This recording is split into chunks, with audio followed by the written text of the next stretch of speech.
The Girl Who Spoke to Streetlights. On the night the city forgot its name, the streetlights remembered it. They murmured it to one another along the avenues, clicking their tongues of copper and glass, passing syllables over intersections like secret handshakes. In the glow that pools under a lamp at 3 in the morning, you can hear more than footsteps if you know how to listen. Lena did. It started on a bus stop bench, the kind that holds yesterday's rain in a shallow smile. Lena was 12, and too old to be small, too young to be invisible, but somehow, both. Her mother worked the night shift at St. Aurelia Hospital, counting pills and time. Her father moved someplace with more weather and fewer apologies when Lena was 8. Between them stretched a city of elevators and echoes. The bench sat beneath a fat-bellied lamp whose paint was peeling in good, honest curls. From above came the soft electric hum every lamp sings, the quiet breath of a sleeping hive. When the bus was late by 3 minutes, and then 5, and then an entire song's worth of time on her cracked headphones, Lena looked up. "Don't worry," said the light, not a voice exactly, more a feeling shaped like words. It dropped through the cone of brightness onto Lena's shoulders and settled like a coat. The sound was warm, the kind of warm that lives in old radios and bakery windows. Lena blinked at the lamp, at the moths, doing their eternal slow ballet around it. "You can hear me," it said, with the happiness of a secret found by the right hands. Lena didn't run. She had a talent for letting strange things be true without letting them swallow her. "How?" she asked. The lamp hummed a little louder, as if clearing its throat. "You looked up." That was the first conversation. It wasn't about anything famous. They talked about buses and rain and why the corner pothole grew a tiny lake each storm, enough to attract a visiting pair of ducks last spring. The lamp knew schedules and weather better than any app. It also knew the names of people who didn't put their names anywhere. The woman who slept under its shade every few weeks.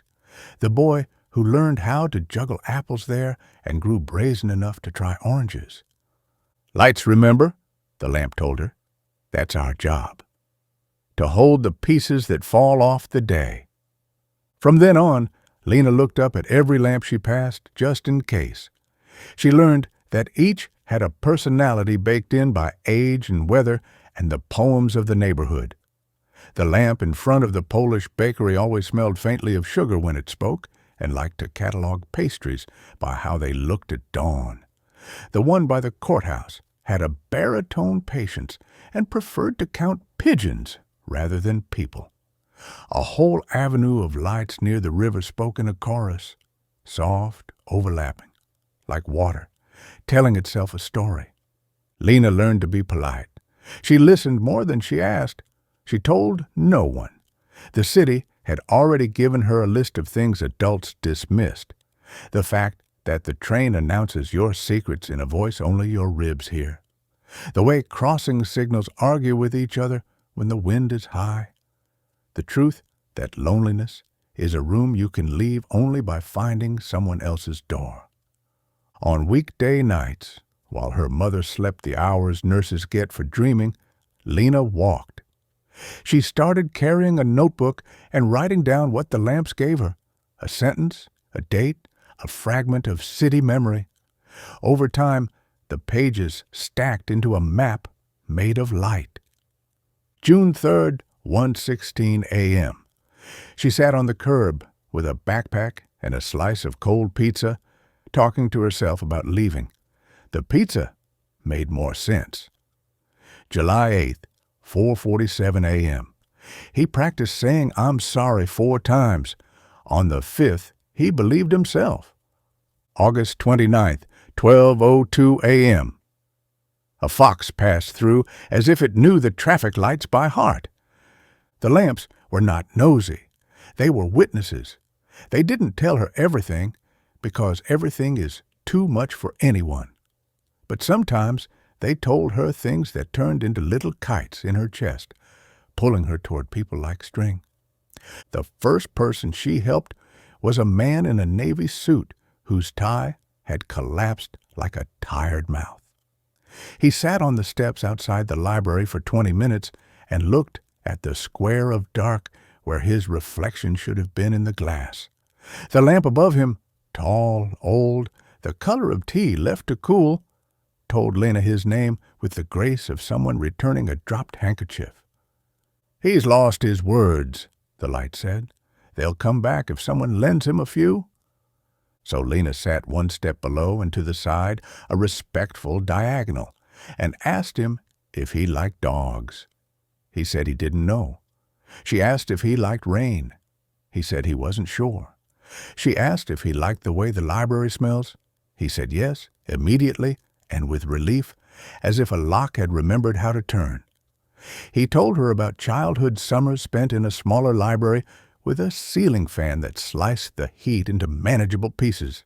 He told her about a mother who lived 3 bus lines away and a job that had begun to speak to him in numbers he did not trust. He did not cry. He did not need to. When he left, the lamp dimmed for a heartbeat in a gesture Lena learned meant satisfaction. "Words borrow words," it said. "Now he can go find his." The city began to share its emergencies with her, the way rain shares alleys. A lamppost near the river told her when a cyclist went into the water and needed someone who could throw a rope and call for help. The light by the long broken payphone on Ash Street warned her about a kid hiding from 2 older boys. Lena walked him to the late-night grocer, where the owner had a way of making ordinary safety feel like sugar in tea. She was no hero. She was a hinge. Doors opened around her. At school, Lena did not mention that the hallway fluorescents argued in a bright, officious tone about whose turn it was to buzz. She did not tell the counselor that her office plant whispered more sense than her diplomas. She did her math with the same quiet stubbornness she carried into the evenings. She grew taller, and then she didn't, and then she learned to take up space anyway by placing her attention where it was needed. Her mother noticed a change without knowing its name. On a Sunday morning when a storm laid its wet hand over the city, she made pancakes and asked, "What have you been doing at night?" "Walking," Lena said. "Alone?" "Not really." Her mother looked at her for a long time, as if trying to read fine print without glasses. "Be careful," she said. "The city keeps its own clock." "I know," Lena said. "I help wind it sometimes." Winter made hearing easier. Sound wears sweaters in the cold. It travels closer to the skin. Lamps in the wealthier neighborhoods spoke about parties and secrets in a voice that tried too hard to be amused. Lamps in the narrow streets where buildings held each other up told stories stitched with grit and kindness. Under an overpass near the train yard, a row of lights that seldom slept gave Lena a rumor that felt like a warning. "Something's coming," they said. "Not weather. A blackout." Blackouts had happened before, but they were usually apologies with quick endings. This felt different. The lamps grew tense, their light tightening like a fist. A substation by the docks coughed twice in as many days. A sinkhole opened on Myrtle and ate half a delivery truck and 3 potted palms. The city was a chain. Weak links were beginning to hum. Lena told the bus stop lamp. It made its light soft and wide, like a hug for strangers. "We can carry memory, but not current," it said. "If the grid sleeps too long, people forget how to see in the dark." The next day, the blackout came. Not a slice, but a swallow. Entire neighborhoods blinked and did not blink back. Streetlights flickered, steadied, and then went out, like eyes that could not hold open any longer. For a few minutes, the city made the sound of a held breath. Then sirens, then shouts, and a ripple of discomfort that felt too much like fear. Lena stood at her window and watched the darkness arrive like weather without a forecast. She put on her shoes. Outside, The world looked unfamiliar without its crown of sodium stars. "Can you still hear me?" she asked the nearest dark lamp. "Yes," it said, voice reduced to a whisper, in a chapel. "We are quiet, not gone." Lena moved down the block. She did what she always did, listened. Without the lamp's light, their memory was louder. On her corner, they whispered where Miss Alvarez kept a lantern and extra batteries. On the next street, they told her that Mr. Kim's basement had a generator large enough to be generous, if someone reminded him he wanted to be. 2 blocks over, they remembered that the cafe never locked its back door properly and that there were 47 candles in a box marked seasonal behind the espresso machine. Lena knocked and asked and borrowed and returned. She shepherded a string of tea lights from one building to the next like fireflies in single file. She guided an elderly neighbor down 6 flights by reciting the steps like a poem, turn, land, while the neighbor told her about the summer of '77 when the blackout had been an excuse for rooftop parties. She called the grocer and asked if he would open his freezer for ice to save medications. She learned to let people be better than their fear expected. The blackout lasted through the night and into the blue of almost morning. The sky in a city before sunrise is the color of thinking. On the verge of giving up, the grid exhaled. Lights stuttered on in long flushing waves. Refrigerators remembered their purpose. Alarms remembered they meant safety, not panic. The streetlights returned one by one, sighing with relief like old friends finding each other after a crowded concert. "Thank you," they said to Lena, not in a chorus, but in a constellation. Pinpricks of gratitude, drawing a picture you could only see from above. "What for?" she asked, embarrassed. "For listening when we couldn't speak loudly," said the bus stop lamp, "for reminding them they already had what they needed." Wordless, Lena leaned against the post and let the hum wrap around her. For the first time since the talking began, she cried. Not loudly, not for long, enough. The days after a blackout feel like apology and promise braided together. The city walked softer for a while. Neighbors made eye contact. People carried cash again and said, "After you," and meant it. The lamps went back to their ordinary vigilance, alert for the sound of trouble climbing the stairs. On a Tuesday in April, the city remembered its name again, and so did Lena. She wrote it in her notebook between 2 streetlight notes. "We are not alone. We were never alone. We just forgot how to signal." She grew. That's what girls do when no one gives them permission. They do it anyway. By 16, she had walked most of the city's map, every borough and its particular grammar. She knew which bridges whistled when the wind was out of the northwest and which rooftops taught kites to trust string. She knew that at 2:11 a.m., the light on the corner of K and 3rd would produce a flicker exactly the length of a heartbeat, if you whispered a wish. Her mother got promoted to day shift. They learned how to share mornings, a skill more delicate than it sounds. On Sundays, they walked to the farmer's market together and bought too many peaches, then went home and sang along to old songs while the fruit softened into cobbler.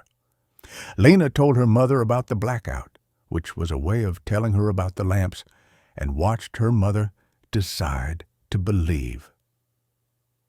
"You always listened," her mother said, brushing Lena's hair with a gentleness that still made her throat tight. "Even when you were little. You used to sit by the radiator and listen to the pipes like they were telling a joke badly. The city changed in other ways. The library extended its hours.